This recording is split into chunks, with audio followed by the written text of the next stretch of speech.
تیروي خو ژوندون ځان د پاره هر څوک تیروي خو ژوندون ځان د پاره هر څوک ژوند هغه د چې د بل خدمت کې تیر شي همدغسې د اخوت فاونډیشن ضلع ثوابای لخوا نن په کډي کلي کې د ارواخات ملک نصیر کاکا په حجره کې د کډي ویلفیر سوسایټي په مرسته باندې په غریبو او معذوره افرادو کې د ویلچیرو تقسیم وشو.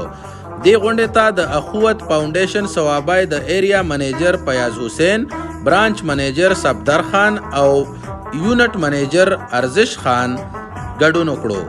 په خبرو کې د کډي ویلفیر سوسایټي له اړخه فیض الحیات خان، فرمان خان او چیرمن ماجد خان د اخوت فاونډیشن د سازمان شکریا ادا کړه او په راتلونکي کې د هر قسم مرستو یقین دهاني ورکړه.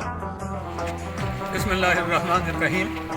دا نننی ساده او ډیر بختور پروګرام دلته د نصیر بابا په حجره کې منعقد شو. نن یو څو میاشتې مخکې ساجد امین ارګنایزر ممبر او اس ډي اس آی نو کوشش وکړو او اخوت فاونډیشن ته ریکویسټ وکړو چې زمونږ کلي کډي کې کډې د صوابۍ نه یو 6 کیلومتر فاصله کې دی چې دې ځای کې معذورانو او پیرالایز خلکو ته د ویلچیر ضرورت دی. مونږ زه او د کډي کلي مشران او ټول ډېر شکرګزار یو د اخوت فاونډیشن چې هغه زمونږ د تکلیف کې برابر حصه واخیسته او 26 ویلچیر هغه کسانو له ورکړل چې هغه معذوره او کمزوري وو، بوډاګانو، څوک پیرالایز وو او د هغې دا وس نو چې هغې دا دغه واخلي. قرآن کریم کې راځي چې انما المؤمنون مؤمنان هغه دي آمنا بالله ورسوله هغې په الله او په رسول باندې یقین ساتي او خپل مال چې کوم دی خپل نفس چې کوم دی د الله په لاره کې خرج کوي.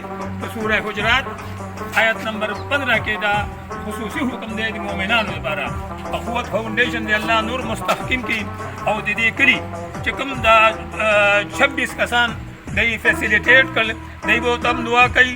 زه زما دا مرګري د تنظیمونو فرمان استادي او دې ځای کې ساجد او لوکل ممبر چې کوم دی ماجد امین او نور چې کوم مشران دي اجي ته فضل رازق، انور خان، فضل بادر، زین الامین خان دا ټول دې ځای کې موجود دي.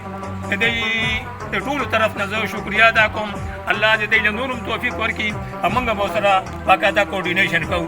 موږ د فیاض صاحب او د بلال صاحب په موجودګۍ کې دې ځای کې صفدر خان دې دلته راغلي دي. د دې اخلاص مننه کوو او دې چې کوم ګډ ډیډ وکړل هغه اپریشیټ کوو.